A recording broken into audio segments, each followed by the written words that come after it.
saya Dela Ginting, saya berasal dari kelas 12 IPS 2.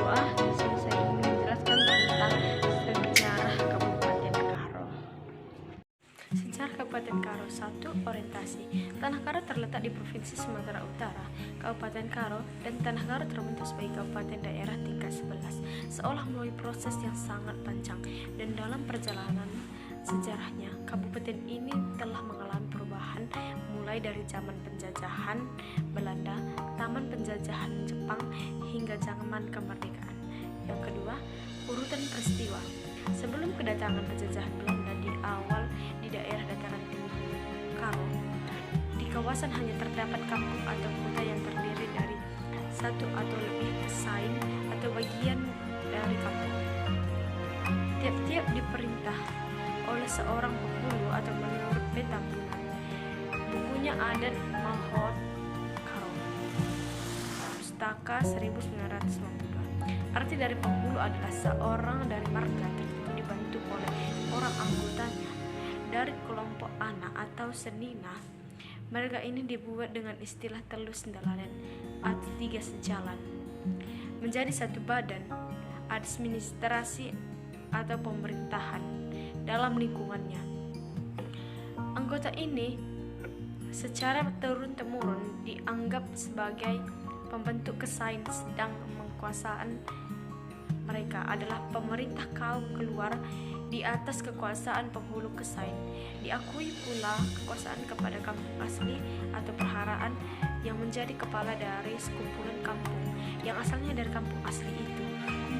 Kumpulan itu dinamai umum pimpinannya disebut dengan Bapak Urung atau bisa juga disebut Raja Urung.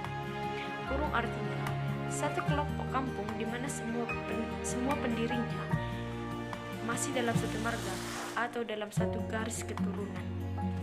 Menurut Petambun, seperti di atas akan beberapa sistem atau acara pergantian perbapaan Raja Urung atau penghulu di zaman itu, dengan memperhatikan hasil keputusan atau rukun permusyawaratan kaum kerabat berdasarkan kepada 2 dasar pokok, yakni yang pertama 1 dasar adat si tua si muda yang dicalonkan. Yang pertama-tama berhak menjadi penghulu atau Raja Urung adalah anak tertua.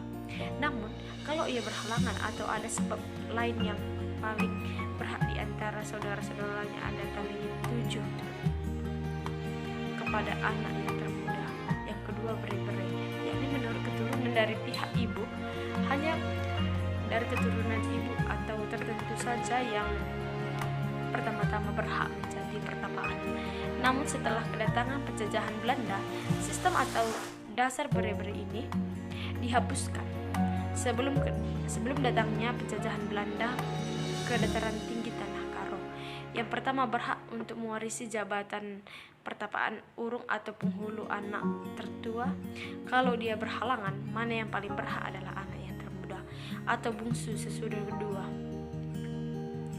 Golongan yang berhak yang berhak selanjutnya adalah anak nomor 2 tertua, kemudian anak nomor yang 2 termuda. Sementara itu, orang yang berhak menurut adat menjadi perhapan atau raja tetapi masih dalam keadaan di bawah umur ataupun belum kawin, maka jabatan itu boleh diwakili oleh orang lain menunggu orang yang berhak itu sudah mencukupi. Peraturan tetap tentang memilih siapa sebagai pemangku itu tidak ada. Yang sering dilakukan ialah orang yang paling tepat di antara kaum sanak keluarga. Keluarga terdekat termasuk juga anak beru dan marga yang seharusnya memerintah sebagai perbapaan raja. Adapun jabatan pemangku itu dipilih dari kalangan anak beru dari lain marga dari perbapaan atau raja. Jika jabatan sebagai perbapaan dipegang oleh kaum keluarga dan si pemangku yang berhak, misalnya saudara satu ayah,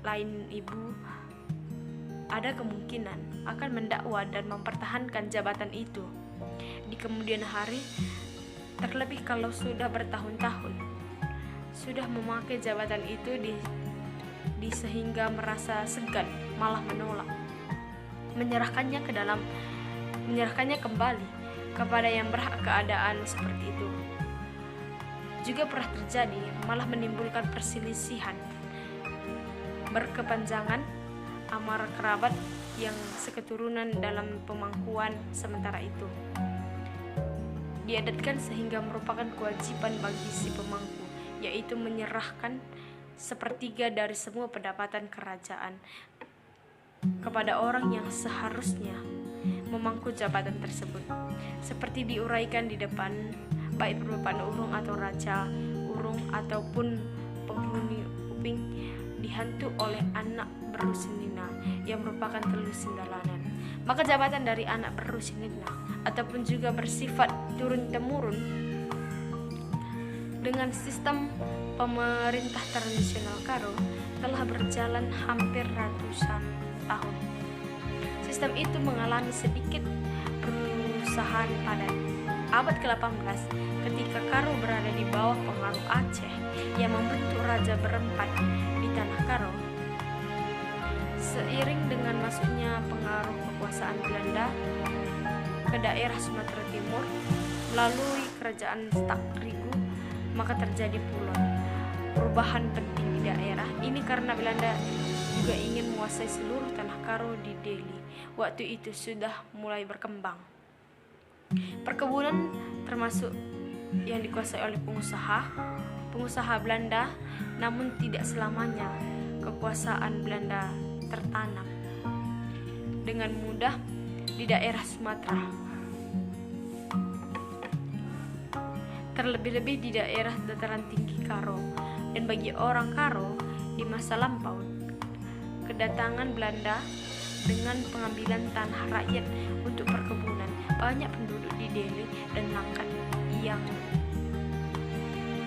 tanahnya memberikan tanah secara tak semena-mena untuk jangka waktu yang tahun atau kemudian konsensi 75 tahun kepada perkebunan tanpa menghiraukan kepentingan rakyat dan penderitaan penduduk, melainkan perang meninggal yang berkepanjangan tahun 1872 sampai 1895 yang dikenal juga dengan Perang Tanduk Berul atau Batak. Dalam perang Melayu dan orang Karo membantu menentang Belanda antara lain dengan membakar bangsa tembakau. Di satu pihak ada persoalan antara Sultan Deli dan Datuk Sunggal karena Sultan Deli memberikan konsensi kepada Maskai Belanda untuk membuka perkebunan dan daerah Sunggal termasuk di dalamnya. Perlawanan rakyat Sunggal dipimpin oleh Datuk Iral atau Datuk Muhammad, Datuk Abu Jalil dan Datuk Sulu. Barat bantuan dari tanah Karo, pusatnya di Kampung Gajah. Tokoh Karo yang sangat terkenal dalam peperangan ini adalah Langgah Surbakti, berasal dari Kampung Susu, tanah Karo dan Susu. Dikenal dengan Pengulu Cumaraja karena hebatnya serangan-serangan yang dilancarkan. Pihak Belanda mengirim ekspedisi ke Sunggal sampai 3 kali. Akibat peperangan itu, di pihak tentara Belanda banyak jatuh korban. Serdadu berkebangsaan Eropa tewas 8 orang dan serdadu Bumi Putra tewas 3 orang. Yang luka-luka serdadu Eropa 320 orang dan serdadu Bumi Putra 270 orang. Yang ketiga, reorientasi atau penutup. Garamata yang mengadakan perlawanan pada abad ini 1901 sampai 1905 juga berpendapat bahwa jika Belanda dibiarkan ke tanah Karo, maka tanah rakyat mungkin sekas dilampas untuk perkebunan. Pilar ini didasarkan pada pengalaman orang Karo di dataran rendah, diberi dan dimakan. Selanjutnya, dia juga berpendapat bahwa orang Karo mempunyai cara hidupnya sendiri dan istirahat sendiri dan tidak perlu dicampur oleh orang lain. Sekian dari saya, terima kasih.